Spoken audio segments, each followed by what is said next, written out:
granted. Introducing the Bariatric Beauties, hosted by me, Sheri. And me, Victoria. Tune in now for tons of great content every Wednesday, 7 p.m. London time. And 11 a.m. Pacific Standard Time. You won't want to miss a thing. Disclaimer, Victoria and I are not medical professionals. We are just two chicks talking about bariatrics based on our journeys. Hi! Hello, and welcome back Hello, to another episode of the Bariatric Beauties.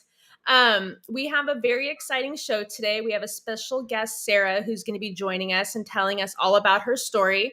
So we're going to bring her in a minute. But first, I wanted to point out a mistake that I made last week when we were doing the show and talking about the time change. After the show, my mother called me and said, "You need to apologize to Victoria because normally we all change our times at the same time, but here in the US, we decided to bump it up a little bit earlier than usual. So it wasn't UK's fault last week. It was our Okay, so I can have a go at you now. On behalf of America, Victoria, we apologize for blaming it on me last week. And I forgive you, all of America. Yes, thank you. So we're really excited today. We're going to bring Sarah on, who I'm going to let Victoria let you guys know how she and Sarah had first connected, and then how we got here today. So how do we meet Sarah? Okay, well, first of all, I'd like to apologise because of my voice this week. I have COVID.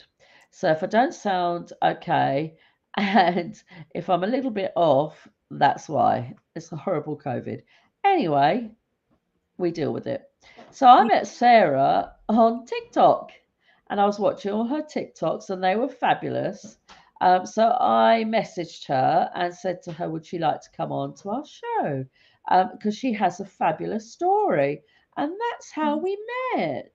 She's fabulous. I'm so excited. And first of all, kudos to you for doing this right now, because I know that you're not feeling very good. But I do think it's a sexy voice today. Do you? So I think maybe we should record some sexy songs. Maybe I could go into something. Maybe this is going to help get the show better. Yeah, maybe. Raunchy, gritty voice today, and I love it. But yeah, without further ado, I think we should bring Sarah onto the show. Yes, I do too. Here we go. Hi, Sarah. Hi, everybody. How's your day going so far? I am fabulous. I love it. And first of all, thank you so much for joining us on the show today. The minute that Victoria had told me about you and we got a chance to kind of talk a little bit behind the scenes, I just love the story because it's so unique. There was so many different variables that were going into it. So I can't wait for us to delve into it. So before we start talking into all the crazy stuff that you've been through, why don't you tell us a little bit on your journey before having surgery? What was it like for you? Yeah, we can definitely start there. So I have been overweight my entire life. From the time I was, if I can remember, like in kindergarten, right? I have battled my weight and I want to say I was 14 years old and I was about 275 pounds. And so it's always been something I have been able to overcome everything else in life, but my weight has always been something I struggled with. And, I would lose weight around like 50 pounds and then I would gain it back because, life happens, right? And then I would get back on track and lose the 50 pounds again. And I could never get past losing that 50 pounds. That seemed to be like my mark. And so in my early 20s, I want to say I got up to around 325. And that was my highest weight that I had ever been at. And so I tried everything. I mean, drops, shots, Jenny Craig, Weight Watchers. You name it. I probably tried it besides just clearly eating air.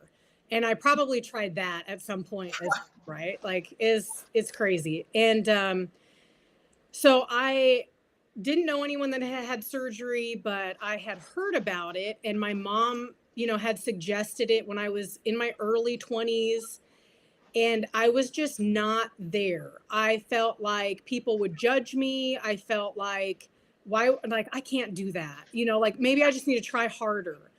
And maybe it's me. Like, maybe, there's something going on with me. And I would then get back on track, and then life would happen again. And so I got back on track. I was around, I want to say 24, 25, and I had lost 50 pounds. I was going through a divorce and found out I was pregnant. And so I obviously gained some weight back during pregnancy, about 20 pounds. But my weight gain came after my first pregnancy with a lot of postpartum depression. And Oh, so that was really hard for me. And I just got to the point where I didn't want to be the fat mom to my son. And I always had that in my head. And so I struggled a lot with, when he was younger, just the energy level. Kids have a lot of energy. And so I was like, I don't want to be the mom sitting on the couch. I want to be involved. Like, I want to go do fun things. And at that point, I wasn't able to. I was very active though. I worked out, I would run. I had a daily workout routine, but I would never lose weight. And so during that pregnancy, I was diagnosed with PCOS. And I found out that that was something I had struggled with my entire life, but didn't know about it. oh, And so that was the first thing that I was like, huh, because PCOS causes infertility, but it also causes the resistance to lose weight, insulin resistancy, and things of that nature. And so I really struggled there. Um, and I saw nutritionists. I mean, I literally did everything. I was researching like gastric bypass and the sleeve and different things like that. And it wasn't until 2017 I made a career move. I was traveling a lot for my corporate position. And I actually had a friend who had the sleeve, and she had a lot of great results. And, over time, I think it became more acceptable to have weight loss surgery. Um, More people were doing it. It became less about judgment and more about for health reasons. But, we know in our world, there's still that stigma, and I'm sure we'll get to that. And so fast forward, I, moved again for the corporate world. And in 2019, I just said, enough is enough. I don't care what anyone says. I'm going to do it for me. I'm going to do exactly good. what I want to do in my life. And so I made the decision to go through that process with the surgeon and the surgery team that I chose, and that was a start of a new journey for me. So that's how I got to having weight loss surgery. But my highest weight was 325, um, and my lowest weight has been 160. Okay. And Ah, and then like a follow-up question, like during that time before you made the concrete decision that you wanted to do this, what was kind of like your breaking point? Because like you said, I feel like you and I are spirit animals because we both like literally did everything under the sun. I probably sucked on air for a couple of days thinking I was going to yeah, wait. absolutely. I think we all do, don't we? But I think sometimes we all have our own like rock bottom, or we all have like these pivotal moments where we just kind of get outside of our body and be like, what am I doing? Yeah. Like, did anything like that happen with you beforehand? Yeah, I had a few. So I remember specifically, and I will never forget this one time, and I actually blog about it on my website that I have, but I was laying down on the couch watching TV. And if you ever see before and after pictures, like, I had a really big double chin.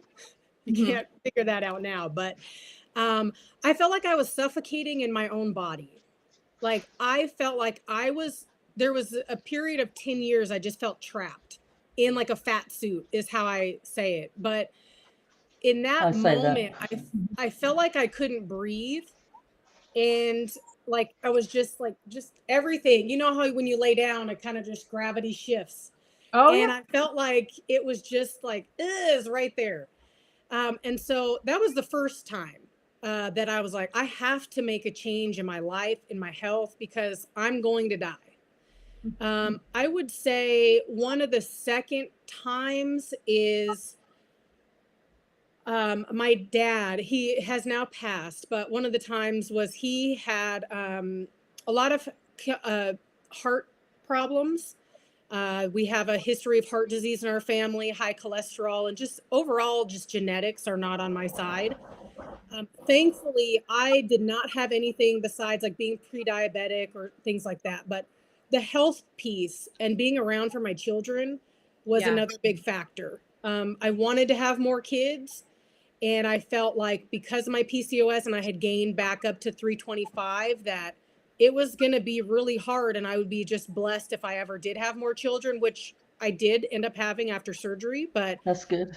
that was the other thing. It was, more about being around for my children and giving them a life of memories. Yeah. So I think it was those two things for me, and just busting out of my fat suit, as I say, like that Yeah. was always my goal. Well, and see, it's so funny that you say that, because that was something that I wrote about in my book, that I always felt like I was in this fat suit, and that I would have like these visions of going to a party at like 350 pounds, and there would be a zipper, and like I would just like unzip it, and I'm like, oh, like here's my true form, because I knew that inside I felt like I was this skinny person, but Yes. the exterior didn't show that. And that's why I called the book Unzipped, because it was like this metaphor for unzipping and just like popping out like, here I am. That's crazy. I never knew that story, but that's exactly how I felt. Yeah, which is Yeah. crazy. It's so crazy. I Yeah. told I used to call like, it fat suit. yeah, it was like you're my spirit animal, because like I thought that I was the only one, and I know Victoria used to think of it that way too. Yeah, And there's absolutely. so many things that you think you're the only one until you talk to Yeah. other people, and you're like, oh shit, like I had no idea. Yeah. But Victoria, did you want to ask a question, or do you want me to keep asking questions? Sorry, you keep going. Okay, point taken. So when you made the decision to have surgery, we all talk about, some of us, I have this quote where I say some of us want to share our experiences and talk about it, and some of us want to keep it to ourselves. Sometimes we don't want to talk about why we're doing it, what our reasons are. What was your thought process? Did you want to tell people you were doing it? Did you want to keep it a secret? Yeah, Sorry. that's a great question. It's okay, Vicky.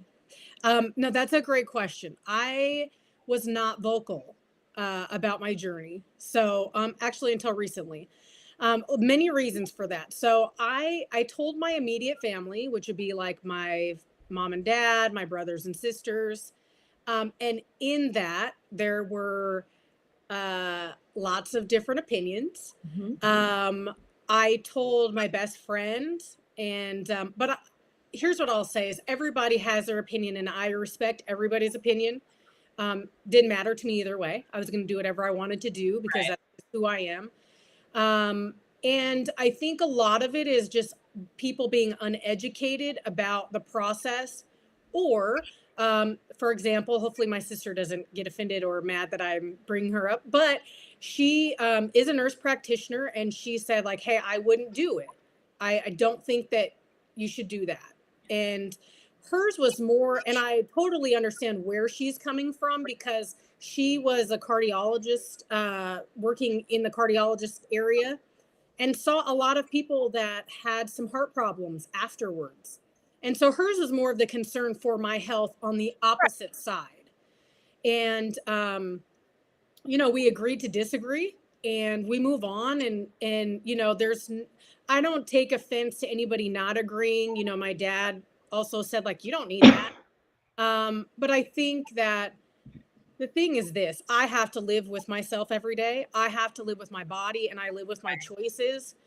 And I knew what I needed. And as extreme as some people think weight loss surgery is, that is the way, that's what I needed to do. Right. And I felt like that is the only option I had to be who I truly am supposed to be inside, like unzipping the fat suit Yeah. and Yeah, just being absolutely. 100% authentically me. And if I need to do this and lose however many pounds I want to lose to be happy, I'm going to do that for me. Yeah. And so, I get that. And I didn't like really close friends. I didn't share. I just kind of kept it to myself, and I was like, you know what, I'm going to go on this journey. And I would say, like, my mom was my number one support person. She has taken care of me through every surgery that I've had since and during that surgery, and took care of my kids to help me, and just so many things. I'm so blessed to have her. But the one thing I would say is that to anybody, right, that is thinking about it or that has had it, like, you have to do what's right for you. Yeah. And if you feel like this is the best step for you, don't ever feel like I was very fearful of being judged. Let's just that's me, right? I was like, people are going to look at me crazy or different. I had friends that said, like, well, you're not really that big. Now I'm 5'11", so I Wow. carry it well, right? Right. But I was that big, and I did need the help, and I did need it. And that was it for me, right? Is like, so I was not vocal, to answer your question, because I can go on a tangent, but I was not vocal at first. And over, I would say, probably the last year, I have been more and more vocal, and simply because it was brought to my attention from one of my older brothers, and he was saying, like, you could be changing people's lives and inspiring people, and you're choosing not to. It's true. There's a lot of people that could be inspired. Maybe they're going through some of the same things that you've went through, and somebody needs to hear from you.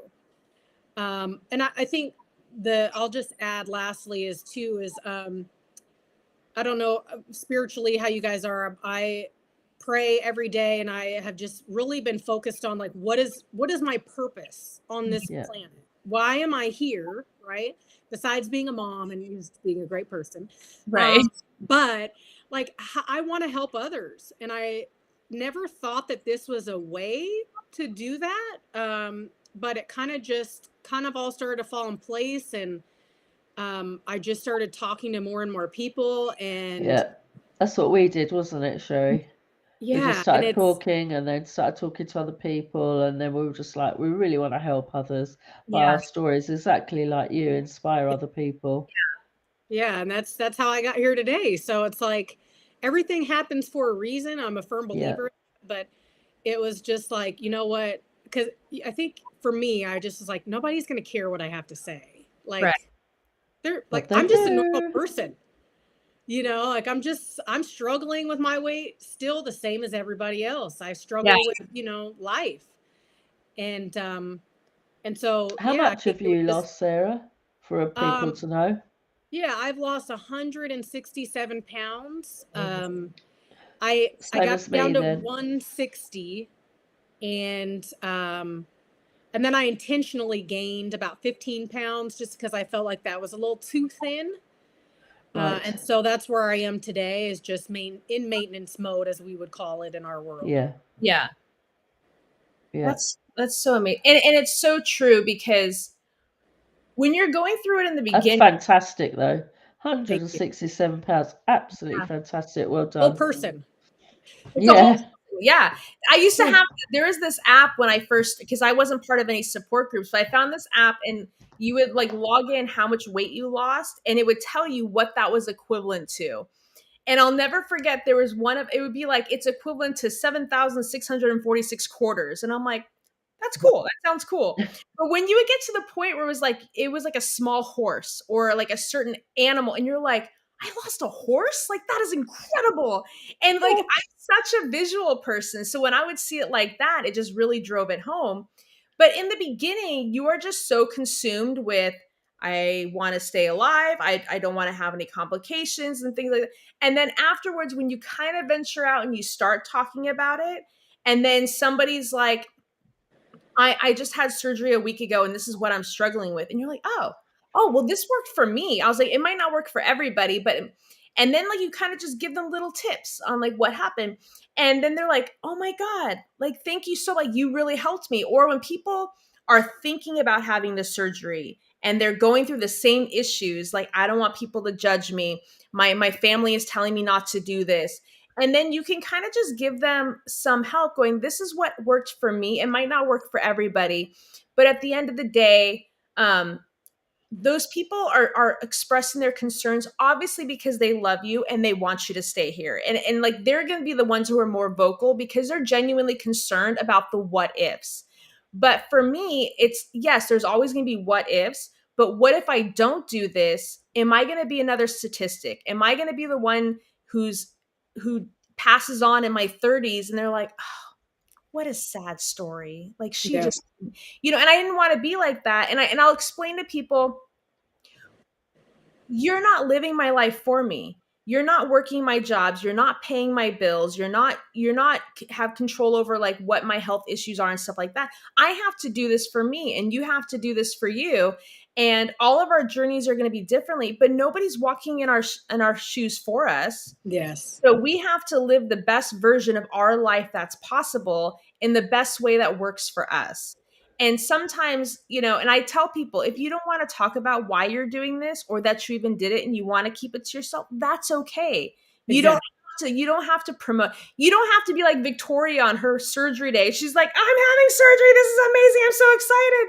Like, I was, she was literally doing a dance the morning of her surgery. Like, I'm about to have surgery. And I'm like, yeah, that wasn't me, but we're all different.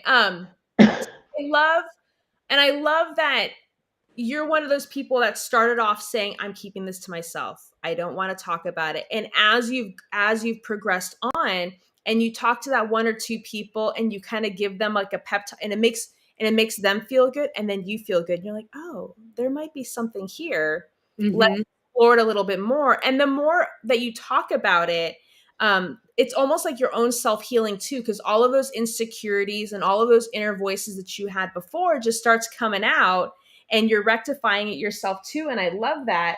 Yes.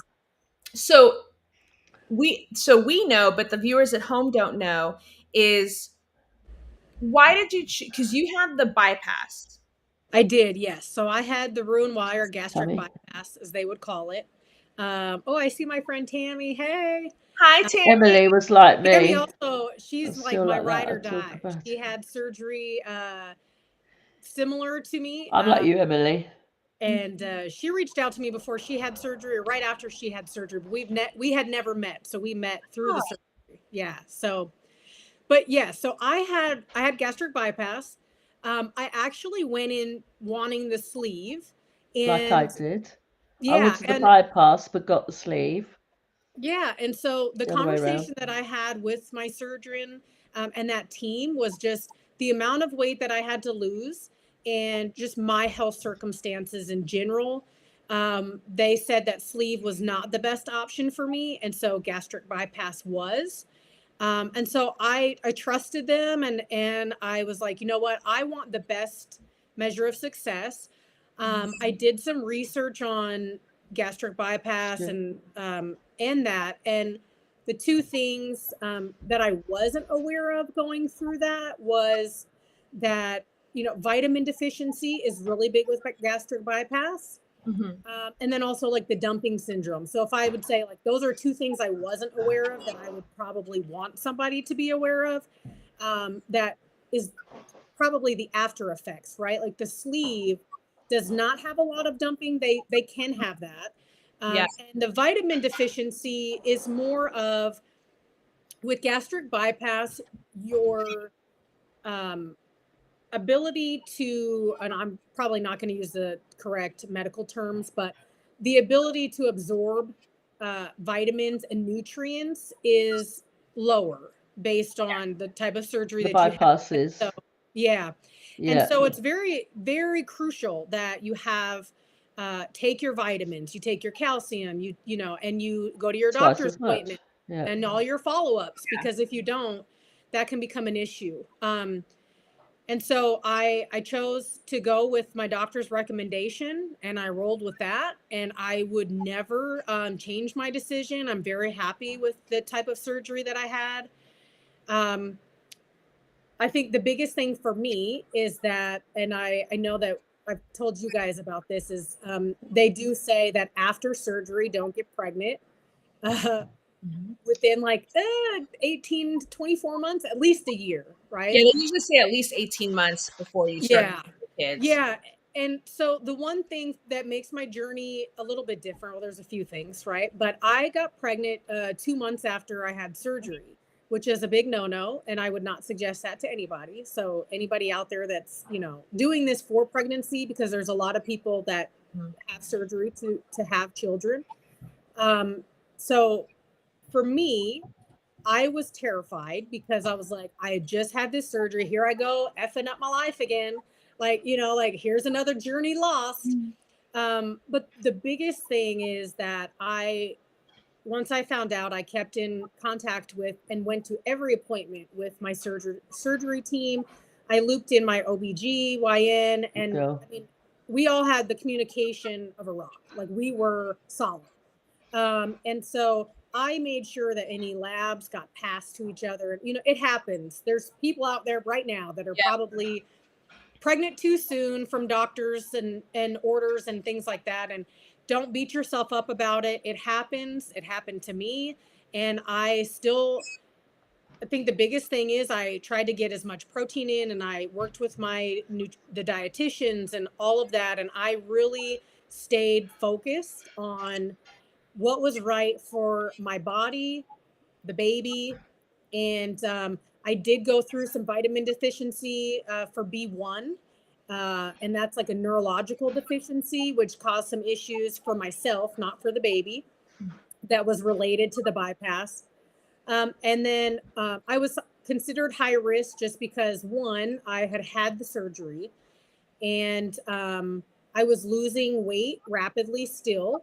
And I did not gain any weight during my pregnancy. I actually lost 167 pounds while I was pregnant. That's just crazy. Yeah. And so, Wow. but I did end up going into preterm labor. My son was 6 weeks early, and we stayed in the NICU. This was right when COVID was happening. So I gave You had the birth, double bubble. and I was in the bubble for a month. He couldn't, luckily, thankfully he was breathing on his own. So we Good. didn't have to be air flighted anywhere else.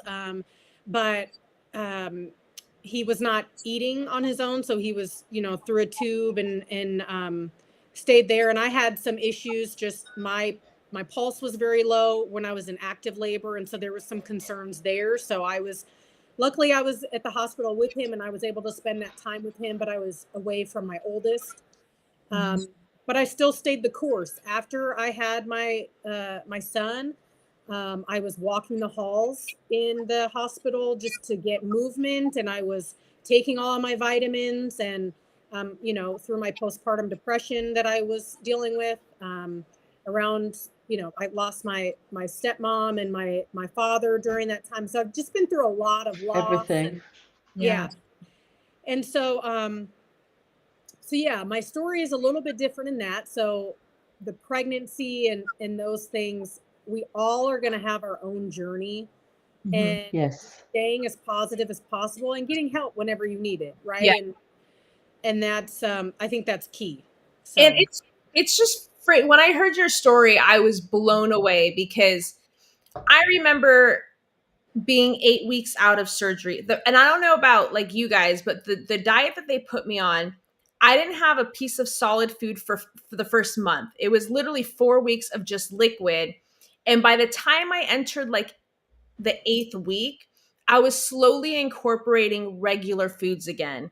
So the idea that you're barely eating food again for me, and then you find out you're pregnant, and I can't even imagine the thought process that goes through your head, because you're like, you just had this major surgery. Your body is still healing from it. The amount of changes your body goes through to prepare for a tiny human to arrive, like the hormone, because when you have the surgery, your hormone levels go out of whack naturally. Let's add a baby on top of that. Like, what was going through your mind in the very beginning when you first Before we do this, yes, before you go into everything in your mind, girls, I feel so rough. I know, I feel so bad for you. I'm gonna have to go Okay. and Okay. leave it to you two girls, and I will watch it after I've had a little bit of a rest. I'm Yes. not even seeing straight, so I'm not even seeing you girls anymore. So No, I thought, you know what? I I am have got to so go, happy and that I'm you so toughed it out sorry. and you're totally fine. And just Totally fine. the fact that you're a trooper and we're trying to push out, you made it to the halfway mark. So I'm I so was proud of trying, and I thought, you. shall I go on? I thought, I can't see. I can hear, but I No, can't see now. I And want am I you to breathing rest. everything? So I feel so rough. So I'm I was so sorry, and I will listen to it a bit later. Is okay. that Well, all I right? love you, and I'm gonna I'm block sorry. I Feel love you better. too. Yeah, you. thanks, Sarah. And Sarah, your story is amazing. Thank you. Okay, I love you guys, Love and you. I All shall see you later. right, I'll Bye. block you out. Okay.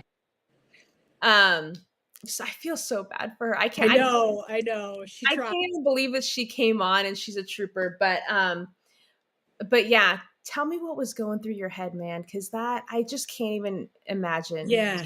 Yeah. So I would say after I picked myself up from crying, uh, A lot of crying, having I'm gonna assume. having a mini breakdown.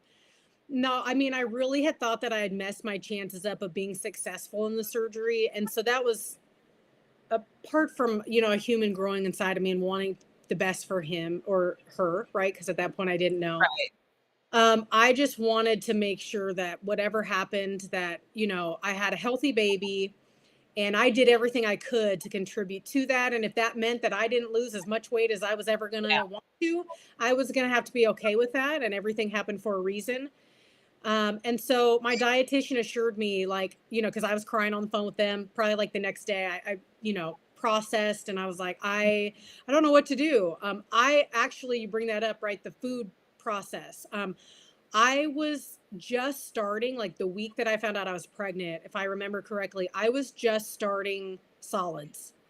So I was really eating a lot of yogurt and just eggs and, just the soft foods. Yeah. And so they just said, continue in that. And there was a time when I couldn't really, my first pregnancy, I was sick all the time. And this one was no different. I was sick a lot. And I just ate what I could, and I tried to do my best. Um, there were times when, I mean, I was like, I called my dietitian. I was like, I can't hold anything down that has Yeah. protein in it, and I don't know what to do because I'm supposed to be getting my protein. Mm-hmm. And so, she was like, eat whatever you can, and I was like, what do you mean? She's like, eat whatever Whatever you can goes eat, down. whatever you can hold down, eat. If it's a carb, if it's whatever. And so, not even gonna lie, there was a point that I could only live off Mike and Ike's and Cheez-Its. I mean, And I was like, what is happening? Like everybody was like, what? I mean, I had to do whatever to get something in me, yeah. um, because I did feel like, I was getting thin and real quick. But I just continued to try the protein shakes and to try different things. And that stage passed. So I think it was just like the first trimester. And so, yeah, I just, whatever during, you just keep trying, and keep trying to do the best. But I continued to walk and, drink protein shakes and try to eat eggs and try to eat chicken. But he did not like protein. He was not, and to this day, he still is not a big protein eater. Really? Yeah, like his chocolate milk is actually a protein shake because I refuse to give my children the chocolate milk that has 25 grams of sugar. Oh yeah. And so I just give him a protein shake so he gets his protein that way, but I have to trick him. Okay, So, make sure he's not watching this and like right. catches on to your evil ways. He'll find out in 20 years. In 20 years. Go to bed, kid. Nothing to see here. Yeah. So, and then what's even more crazy is you finally make this life altering decision. Then you do it. you're kind of figuring out what's happening. Then you get pregnant and you're like, okay, we're just going to keep adapting now. And then you are literally giving birth, which is already stressful enough 6 weeks early. And why not do it in the middle of a global, Yeah. unprecedented pandemic? Like, it just blows my mind. Like, how many curveballs are we going to throw into this journey in just the first less than a year? This is not even Yeah. a full year from having surgery yet. What is it like to, you're now, because back then, because when did you give birth? Was it like in It was April? April of 2020. Yeah. So we're not even a month into this pandemic. We're all terrified. The news is going 24/7. There's panic in the entire world. Um, what goes through your mind at this point? What is happening? Yeah, I really did feel like at some point. So I had July 1st of 2019 is when I had surgery. Yes. Found out I was pregnant in September, and by April I was, March is when my oldest was sent home to be virtually going through school, and all the pandemic and everything shut down, and you're working from home and doing everything. And yeah, I gave birth alone. And so I was just like, everything that can go wrong is going wrong. Like and the thing is, I know that you and I have talked about it, and I've talked with a lot of other people about it, is like, at some point in life, you think if nothing else can go wrong. Now, giving birth in the beginning of a pandemic it was scary. I will even say, like, you don't know what's happening, but I didn't want to get it because you don't know anything about it. And you don't want your baby to be, like, you don't want to be responsible for something Right. happening to your child, and then let alone like trying to get all the nutrients you can. Um, he was born 5 pounds 2 ounces, so he was a tiny little guy. And I just wanted to make sure he was healthy, I was healthy, and we stayed healthy during the pandemic. And so we were in the hospital for a month. So I felt safer because of that. Yeah. But at that time, we also couldn't leave the hospital room without wearing masks. And I know a lot of in the NICU, the babies will stay in the nursery, but they were asking that the babies stay with the parents and things like that. So I think that was key. I felt at least I could be with him, and I didn't have to Yeah. leave and things like that. So I was blessed in that aspect, and that nobody, this is going to sound really bad, nobody could come visit. So there was nobody that I had to feel like, hey, I would rather you not touch my child because Right. COVID's happening, or hey, I would rather not have any visitors at home because COVID's happening, and then be judged and be like, well, I think I should. Yeah. Um, And it's so hard so because I mean, that could be a whole nother show, is just talking about the pandemic, but yeah, everyone had such different views. There was so much fear and so much uncertainty.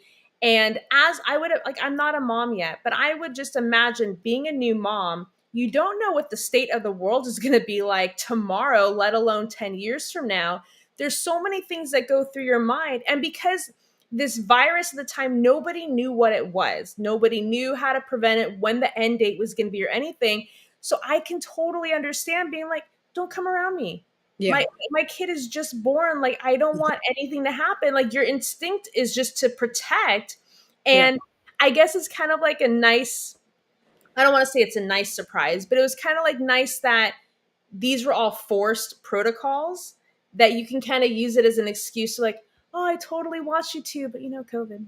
yep, Until yeah, you and just process and just, figure out what's going to happen next. yeah, and so I think that was big for me, right? Is that once I came home, the next, all of my maternity leave, I was just with my kids and my family, and we got to enjoy each other. We got to really just build on family time, and nobody wanted to come see the baby. I mean, they did, but because of Right. everything happening, they didn't want to put the baby at risk, and they didn't Everybody want to put me at understood. risk. And yep. Yeah. And so I was really able to focus on my family and myself and my health again, getting myself back. It kind of felt like I had surgery all over again because my stomach was so iffy and out of whack, and my hormones, and I just had time to just breathe Yeah. and not have to worry about or feeling stressed about going back to work in the office and all of those things, because that is just additional stress. And so I was able Right. to really just focus on my family and my health.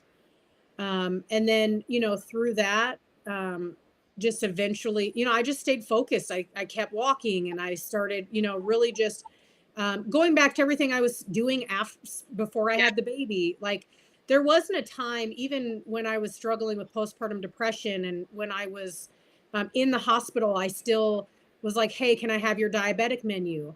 I've had surgery, and so I have to make sure that I don't have sugars, and I don't, and they were very accommodating because they knew that I was going through so much with my baby and that I was away from my family, and that my older son wasn't able to come visit at all. So I didn't see him for a month except through FaceTime.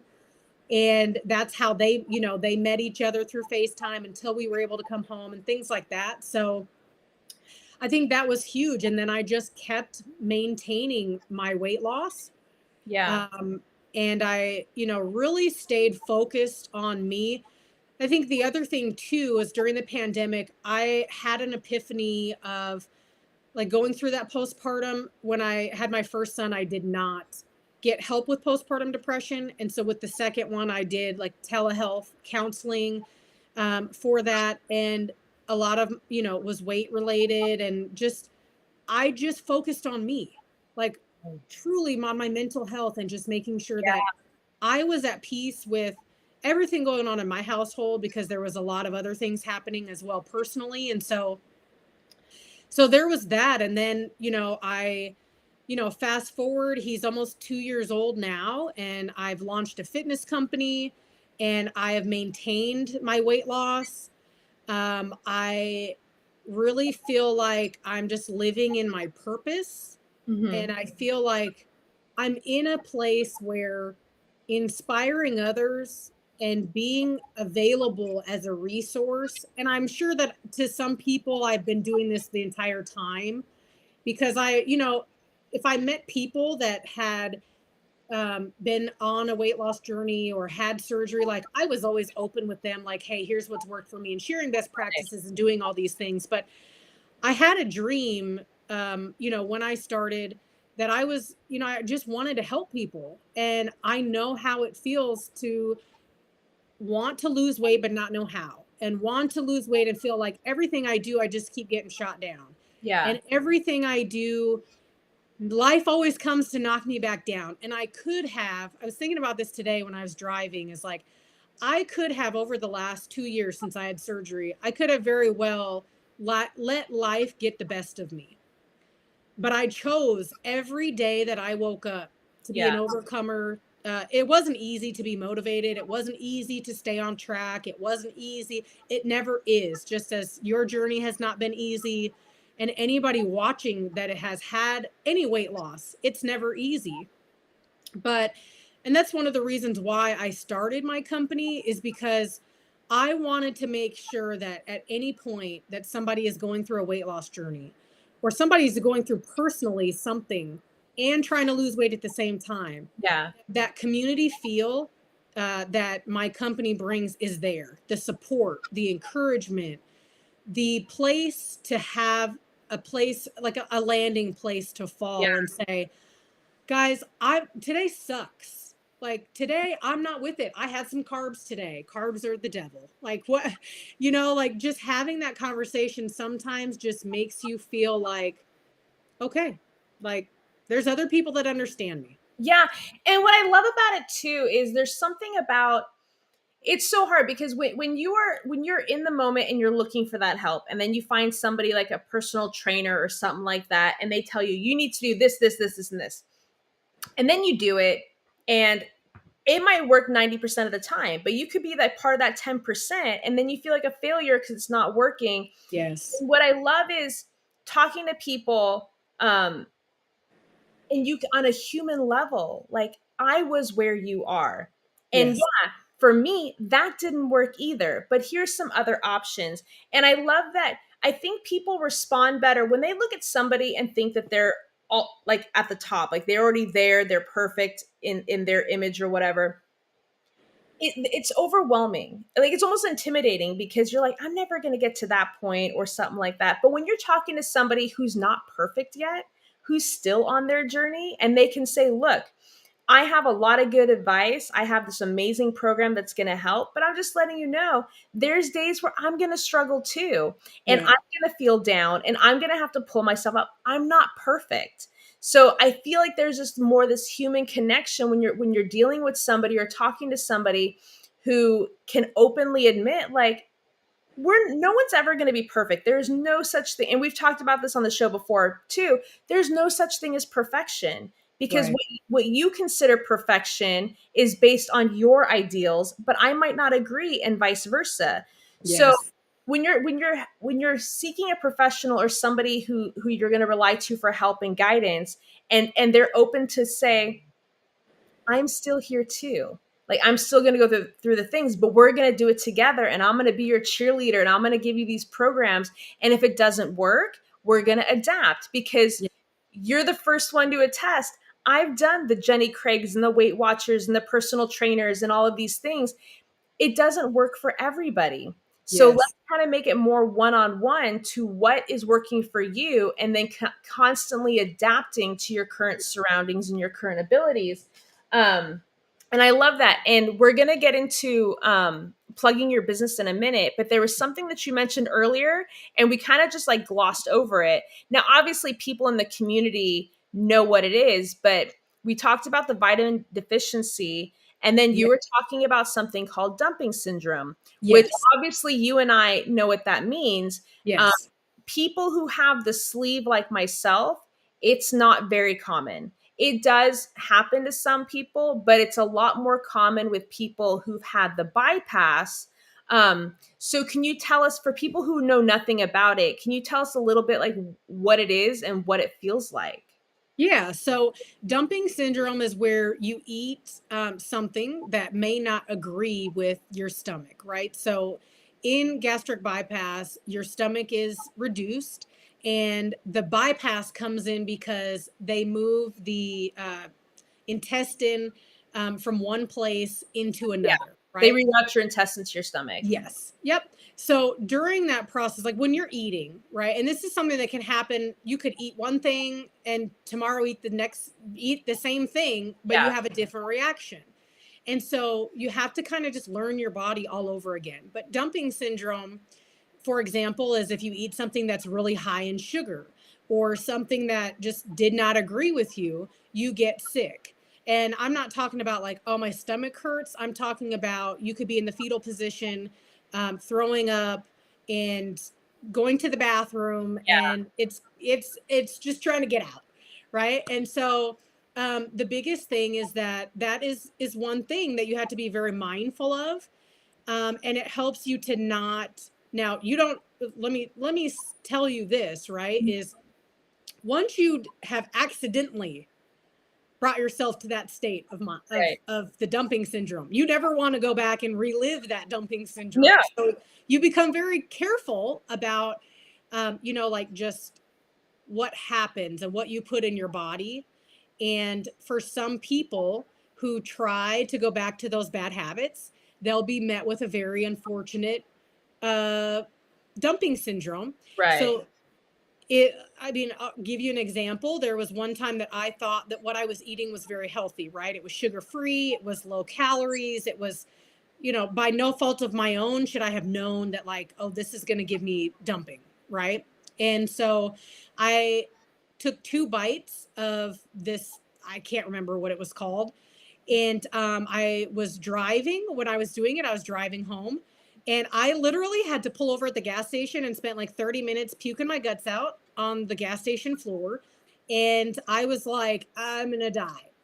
And was not in a good place. And so and then I like had to regroup, and I was like, what is happening? Like, it was my first experience with it and I never wanted to experience it again. But I did a lot of research after that about like what is dumping, how to avoid it, why do you have it on some foods that are healthy and some that are, obviously I'm not going to go sit down and eat a candy bar Right. because that's going to cause an issue, right?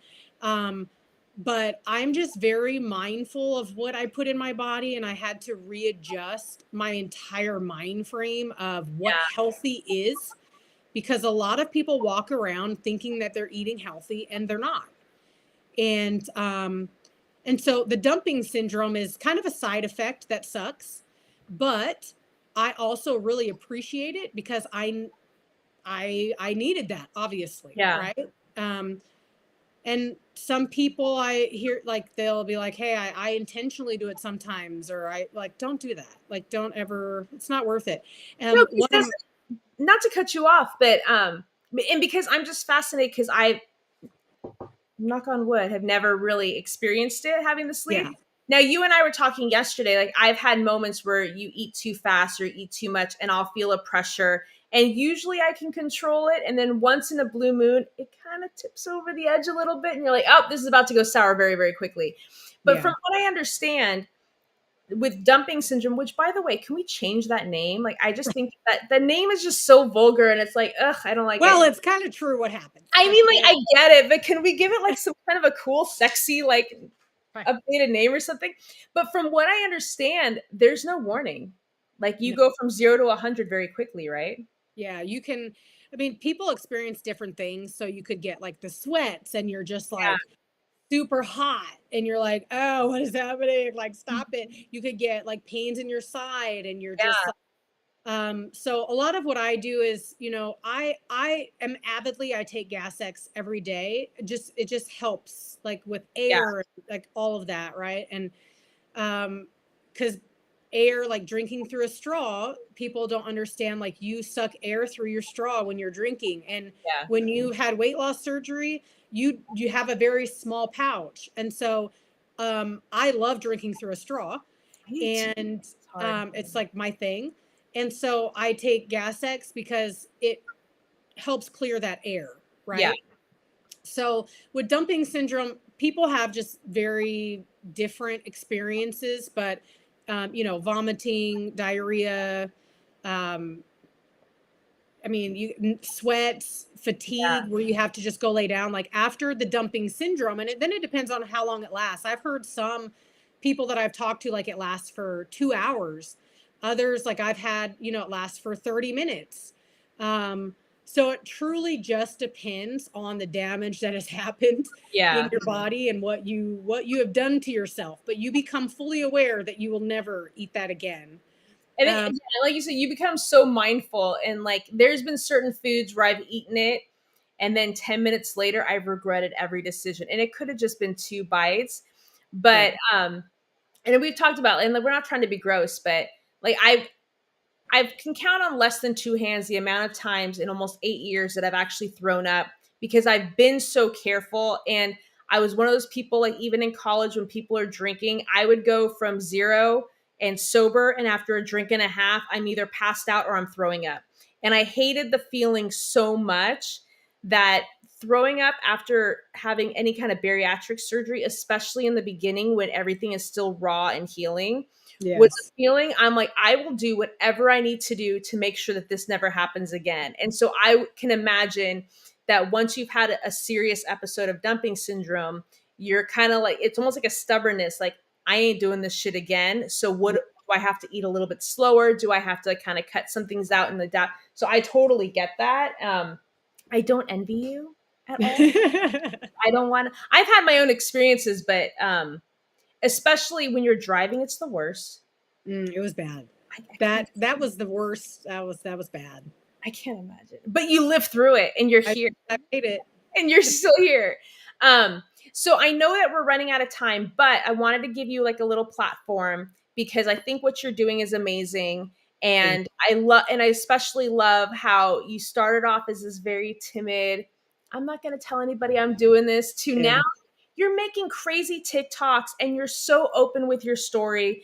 And just so people who are watching, whether you're watching live now or watching later, on our Bariatric Beauties page, we're going to put Sarah's link to her website. We're going to give you her TikTok, her Instagram, whatever she wants to provide for you guys, because your TikToks are so informative and I've been watching them and liking them.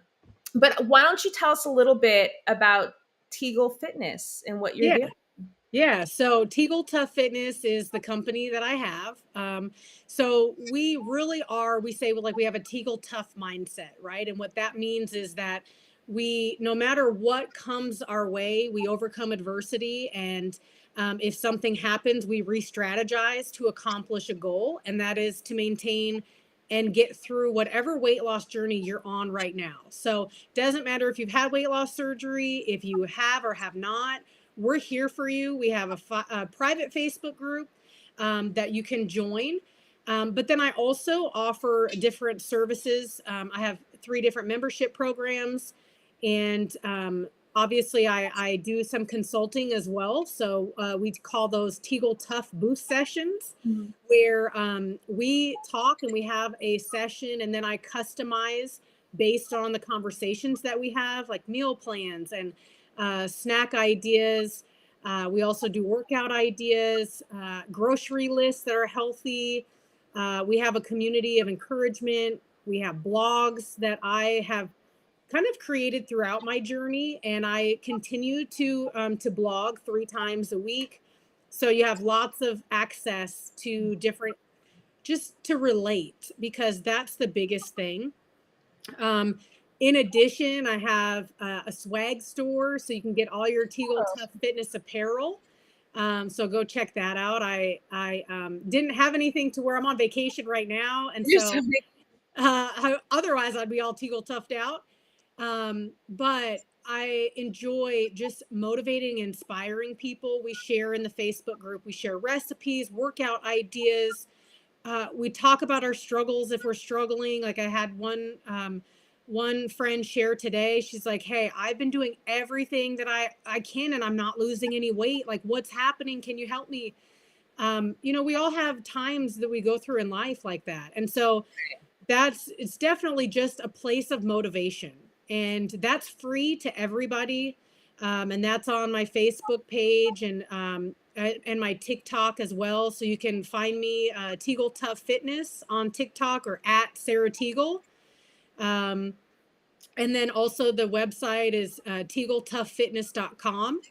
And so you can go check that out. You can, read my bio. You can look at the memberships, look at the store, read the blogs that are there. And yeah, like add me as a friend. Let's hang out. Let's, follow each other. I'm here for you. You're here for me. And let's get through our journeys, because it's like, no matter where you're at, if you're starting your journey, if you've lost 167 pounds like me, if you're 7 years out like Sheri, if you're, on a different journey like Vicky, like we're all trying to accomplish the same thing, which is to be the best version of ourselves, mentally, physically, and the people around us want us to be the best too. So if you have any friends or family that, didn't get to catch us and you think would benefit from linking up with us, like send them our way. And we're just here for encouragement.